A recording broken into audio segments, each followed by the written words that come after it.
Baik, bismillahirrahmanirrahim. Assalamualaikum warahmatullahi wabarakatuh. Sebelumnya perkenalkan, nama saya Mokhtar Eko Yulianto, NIM 7111181169 dari kelas 5D, Fakultas Psikologi Universitas Jenderal Ahmad Yani. Nah, tujuan pembuatan video ini adalah untuk memenuhi tugas mata kuliah psikometri. Dalam tugas ini, saya akan menyampaikan bagaimana tata cara atau proses pengolahan data menggunakan aplikasi JASP. Nah, untuk datanya sendiri, yang diberikan adalah mengenai motif sosial oleh McClellan. Baik, tanpa berlama-lama akan saya tampilkan datanya. Baik, sudah dapat dilihat. Berikut adalah data dari motif sosial oleh McClellan yang telah kita peroleh. Baik, pada data ini terdapat 3 buah dimensi. Yang pertama ada achievement, yang kedua ada power, dan yang ketiga ada affiliation. Untuk it sendiri, ini adalah jumlah responden yang kita peroleh. Di sini terdapat 154 responden. Baik, langkah awal untuk penjelasan di tugas ini.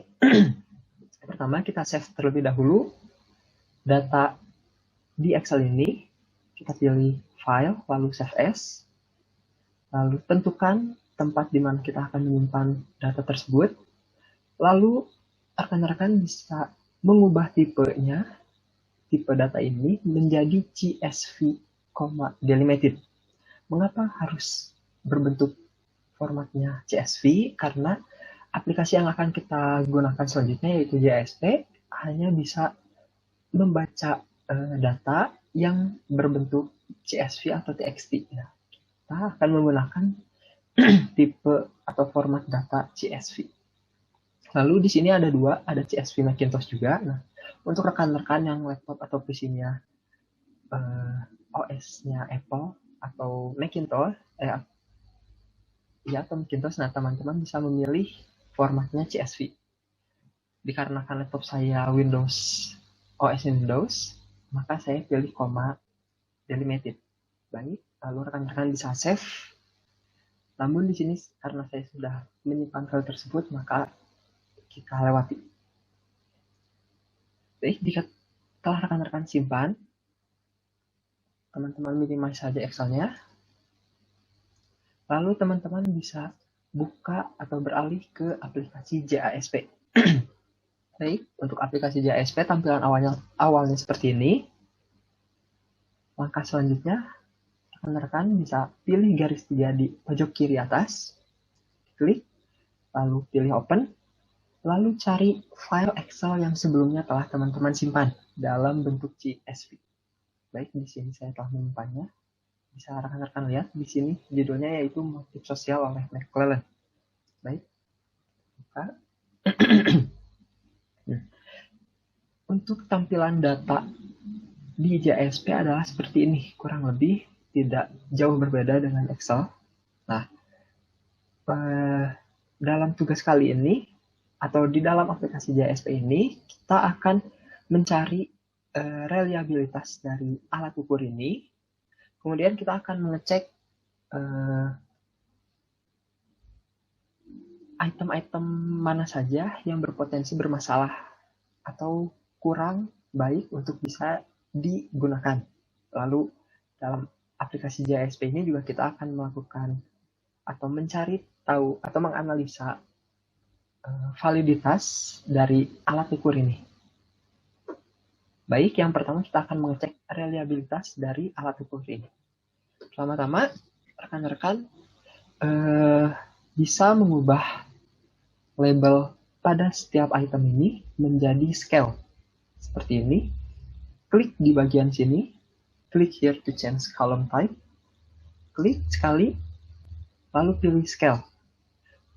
Terus sampai akhir ada di _8. Semuanya labelnya diubah menjadi scale. Untuk pengubahan ini masih pengubahan manual ya rekan-rekan, masih harus satu persatu diubahnya.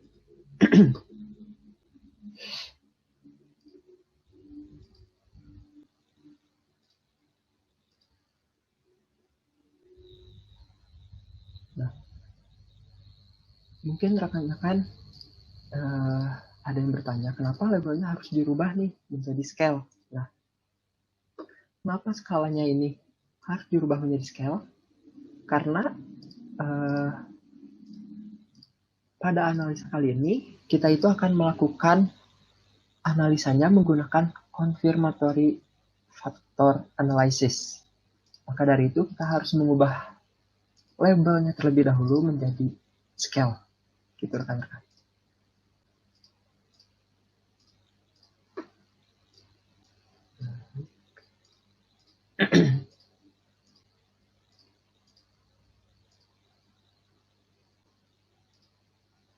Baik, jika sudah semuanya dirubah menjadi scale, kita mulai masuk untuk mengecek reliabilitasnya. Nah, untuk mengecek reliabilitasnya sendiri, di bagian atas ini terdapat tulisan reliability untuk GIS. Para rekan-rekan yang tidak muncul kolom tersebut, bisa rekan-rekan pilih di tanda plus sebelah pojok kanan atas. Bisa rekan-rekan klik, lalu pilih reliability. Lalu rekan-rekan bisa klik atau checklist kolom tersebut. Maka akan muncul seperti ini. Lalu klik tanda panah di atasnya. Kita pilih single test reliability analysis. Baik, tunggu sebentar. Maka akan langsung muncul seperti ini. Baik, sebelumnya akan saya jelaskan terlebih dahulu. Di bagian kiri sini adalah lembar kerja kita. Di sini judulnya Single Test Reliability Analysis yang tadi telah kita pilih. Lalu di sebelah kanan ini adalah lembar output kita. Jadi apa yang telah kita lakukan di lembar kerja ini, hasilnya akan terlihat di lembar output kanan ini. Nah, jika teman-teman ingin mengecek kembali data awal yang sebelumnya, teman-teman bisa klik di ujung kiri ini yang ada tanda panah untuk menampilkan data sebelumnya. Untuk mengembalikan lembar kerja kita, ada di tanda panah di sebelah kanannya. Baik, kita mulai menganalisa reliabilitas alat ukur ini. Pertama, rekan-rekan masukkan seluruh item yang ada di kolom kiri ini, pindahkan ke kolom variabel yang ada di sebelah kanan. Caranya dengan memilih semuanya, kecuali it, lalu klik tanda panah ini untuk memindahkannya. Mengapa id ini tidak dibawa? Karena kita hanya membutuhkan itemnya saja. Baik, ketika sudah mendapatkan hasil dari pengerjaan kita akan muncul seperti ini di lembar output. Namun kita lihat kembali pada tabel ini parameternya masih McDonald's. Nah, kita ubah menjadi Cronbach Alpha. Mengapa kita mengubah itu? Karena kita lihat kembali di data yang kita punya, di sini terlihat terdapat 5 item atau 5 pilihan, yaitu ini ada 1, 2, 3, 4, 5.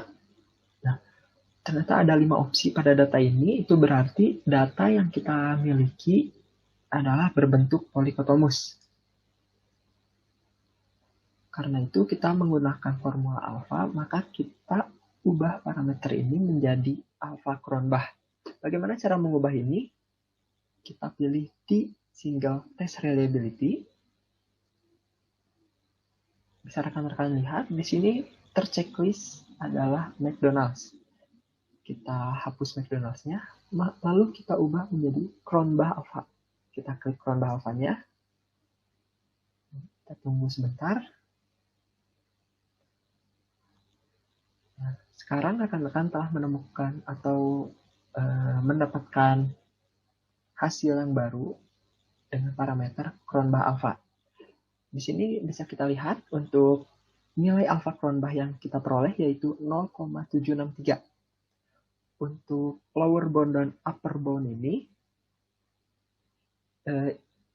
maksud dari nilai ini adalah apabila ada kekeliruan dalam berhitung atau ini hanya menunjukkan sebagai rentangnya.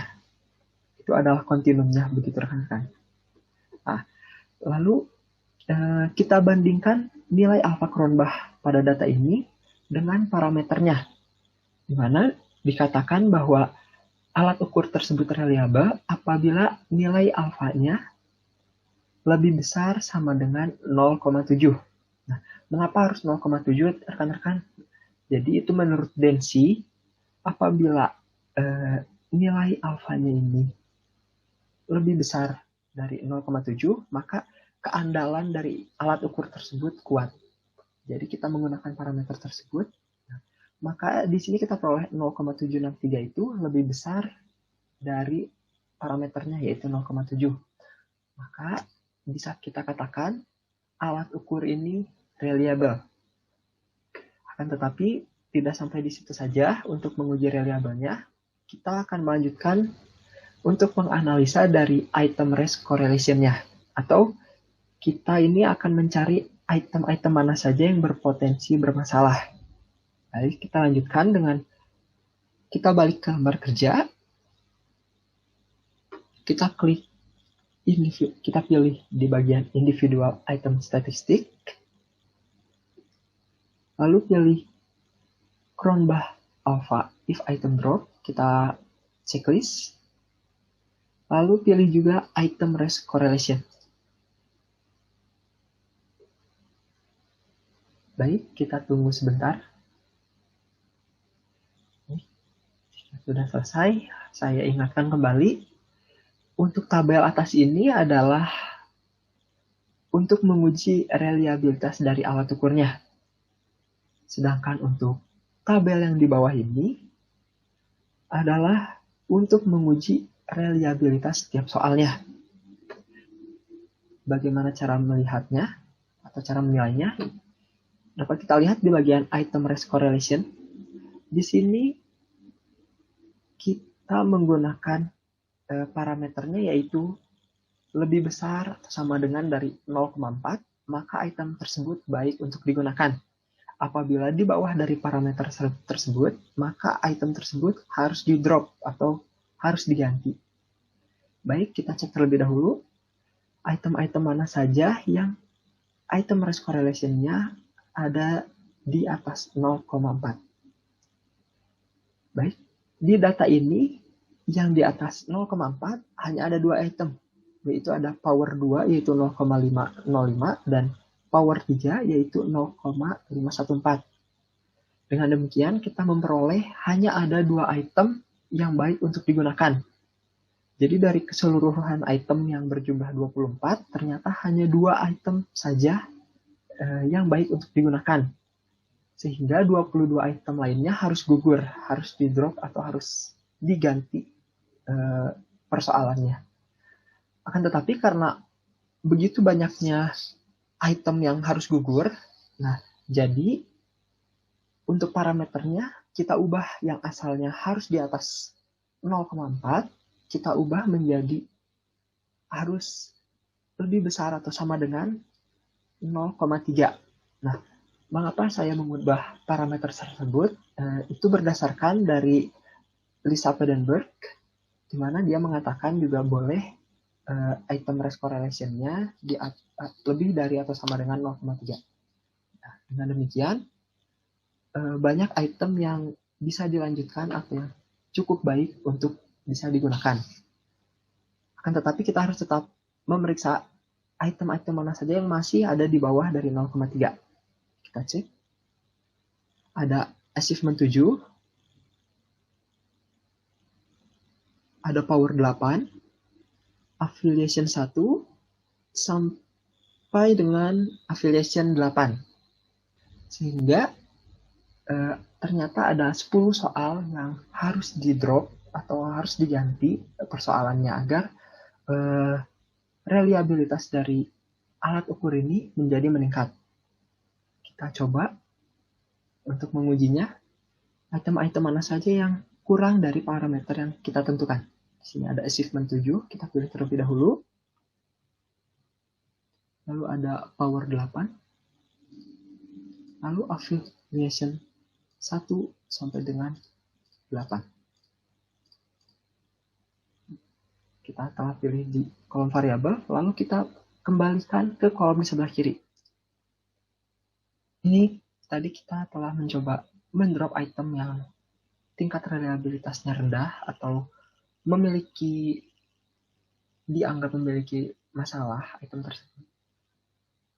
Setelah kita drop, maka bisa rekan-rekan lihat nilai alpha Cronbach atau reliabilitas dari alat ukur ini semakin meningkat, yaitu menjadi 0,806, di mana asalnya hanya 0,7.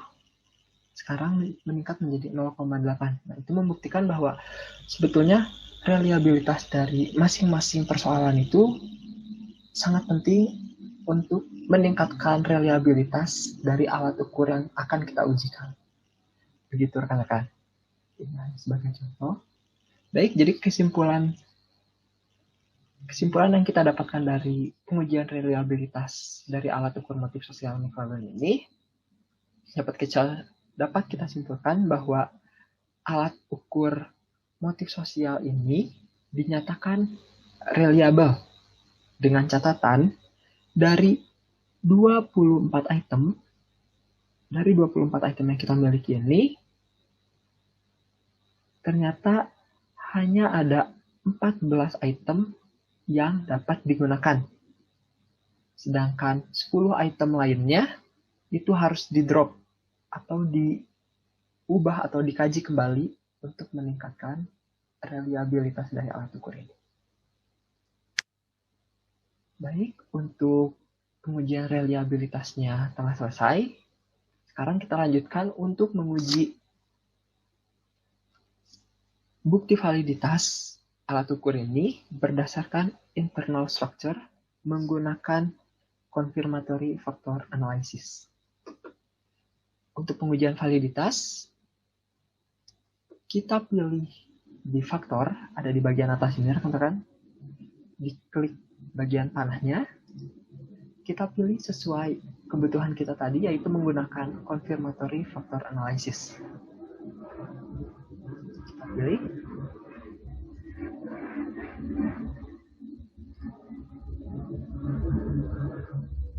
Maka di lembar kerja kita akan muncul kolom baru tadi di atas. Setelah ada pengujian reliabilitas kita yang pertama, sekarang kita akan menguji validitasnya dengan menggunakan confirmatory factor analysis. Baik. Di bagian tabel sebelah kanan ini terdapat tulisan faktor 1. Sedangkan data yang kita miliki ada 3 faktor. Maka dari itu, kita bisa menambahkan tabel faktor ini dengan cara mengklik tanda plus di bagian bawah. Menjadi ada 3 faktor. Untuk lebih memudahkan, kita ubah namanya sesuai faktor atau dimensi yang kita miliki. Yang pertama ada achievement. Yang kedua ada power. Lalu yang ketiga ada affiliation. Baik, rekan-rekan di sini masukkan kembali item-item di tabel kiri ini ke dalam tabel di sebelah kanan sini. Masukkan sesuai dengan faktornya. Di sini achievement, kita masukkan ke kolom achievement dengan mengklik tanda panah yang ada di sebelahnya. Lalu untuk yang power, kita masukkan ke kolom yang power.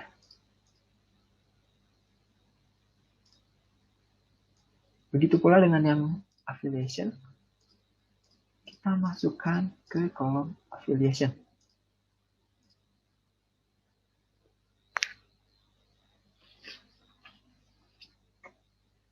Baik, jika sudah selesai, rekan-rekan kembali dapat melihat hasilnya di lembar output, yaitu di sebelah kanan sini. Baik, setelah tadi kita memindahkan data ini ke masing-masing faktor, sesuai faktornya, maka kita memperoleh hasil di lembar output kita. Untuk lebih enak membacanya, maka kita hide terlebih dahulu lembar kerja di sebelah kiri ini dengan cara mengklik tanda panah ini, maka kita akan memperoleh tampilan dari lembar output dengan lebih besar. Nah, baik. Sebelum masuk ke sini, saya akan menjelaskan lagi. Untuk menguji validitas ini ada dua langkah, yaitu yang pertama good fit indices dan yang kedua factor loading. Nah, untuk good fit indices atau model fit ini itu kita lakukan untuk memutuskan apakah analisa ini dapat dilanjutkan atau tidak ke factor loading. Nah, untuk tahap yang kedua yaitu factor loading ini sendiri yaitu untuk melihat kontribusi seberapa besar setiap item atau seberapa besar kontribusi dari setiap item untuk bisa mendukung setiap dimensinya. Nah, jadi sebelum melanjutkan ke factor loading, kita harus menentukan terlebih dahulu dari model fit ini. Nah, baik. Untuk membacanya dari model fit ini, di sini ada chi-square test, di mana p-value-nya itu diharapkan nilainya lebih dari 0,05. Akan tetapi di sini kita mendapatkan bahkan kurang dari 0,0001. Itu berarti p-value dari chi-square test ini tidak memenuhi parameter yang kita tentukan. Namun rekan-rekan tidak usah khawatir, masih ada cara lain untuk mengeceknya, yaitu dengan menambahkan data lain. Dengan cara kita buka kembali lembar kerja kita,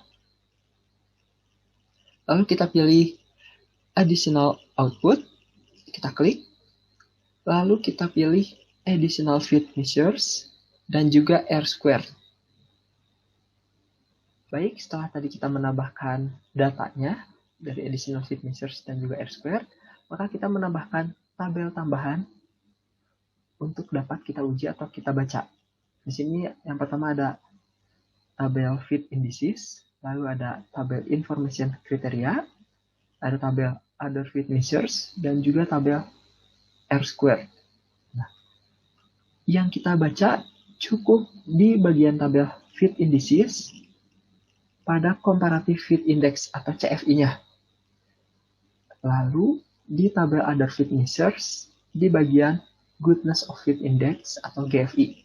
Cukup dua itu yang kita baca. Nah, dari keduanya parameter dikatakan baik untuk dilanjutkan ke tahap selanjutnya apabila nilai atau value-nya yaitu lebih besar dari 0,90. Baik, kita lihat di sini CFI-nya tertulis 0,620. Itu berarti nilai atau value-nya ini masih kurang dari parameter yang kita tentukan, yaitu 0,90. Baik, apakah GFI-nya cukup? Kita lihat, ternyata untuk GFI hanya 0,801. Itu juga masih kurang dari parameter yang kita perlukan. Dengan demikian, dikarenakan nilai p-value dari chi-square test-nya masih kurang dari 0,05, begitu pula dengan CFI dan GFI-nya masih kurang dari 0,90, maka dari itu kita tidak bisa melanjutkan pemrosesan atau pengecekan validitas ke tahap factor loading. Itu dikarenakan ketiga kriteria ini masih di bawah dari parameter. Apabila kita ingin melanjutkan ke factor loading, minimal ada 2 data yang bisa melebihi dari parameter yang telah ditentukan. Dikarenakan untuk melanjutkan ke factor loading-nya kita tidak bisa, bahkan tidak diperbolehkan, karena di sini kita sudah ditunjukkan bahwa di good fit indices ternyata tidak lolos, mengartikan bahwa alat ukur ini masih belum valid untuk dilakukan. Nah, baik. Dari hasil pemrosesan data ini, dapat saya tarik kesimpulan bahwa alat ukur motif sosial dari McLellan ini dinyatakan reliable dengan catatan dari 24 item, hanya ada 14 item yang baik untuk digunakan. Akan tetapi, alat ukur motif sosial ini tidak valid karena dari hasil model fit yang kita peroleh ternyata tidak mencukupi untuk dilanjutkannya analisa terhadap kontribusi item pada setiap dimensinya, atau yaitu faktor loading. Dengan kata lain, alat ukur motif sosial oleh McLellan ini belum cukup baik untuk digunakan. Walaupun sudah cukup reliable, tapi masih banyak item yang perlu ditarik dan diubah, kemudian tingkat validitasnya masih perlu ditingkatkan lagi agar kontribusi setiap itemnya menjadi lebih besar untuk dapat mendukung setiap dimensi yang diperlukan. Baik, mungkin cukup sekian untuk penjelasan bagaimana pemrosesan data untuk menguji reliabilitas dan validitas dari sebuah data pada aplikasi JASP ini. Dan juga untuk kesimpulan keseluruhannya telah saya sampaikan. Mungkin jika tadi terlalu cepat, boleh rekan-rekan pause atau diperlambat sedikit videonya. Baik, mungkin cukup sekian untuk video dari tugas mata kuliah psikometri ini. Mohon maaf apabila tadi ada bagian yang terpotong-potong karena laptop yang saya gunakan sedikit tersendat, jadi saya memerlukan untuk meng-cut bagian tersebut untuk lebih mempercepat dari video ini. Mungkin cukup sekian. Sekali lagi terima kasih. Apabila ada saran atau komentar dari rekan-rekan, bisa di komen di bagian bawah. Jika rekan-rekan merasa terbantu dan suka dengan penjelasan yang telah saya sampaikan, boleh rekan-rekan klik like pada video ini. Terima kasih, semoga bermanfaat untuk semuanya. Assalamualaikum warahmatullahi wabarakatuh.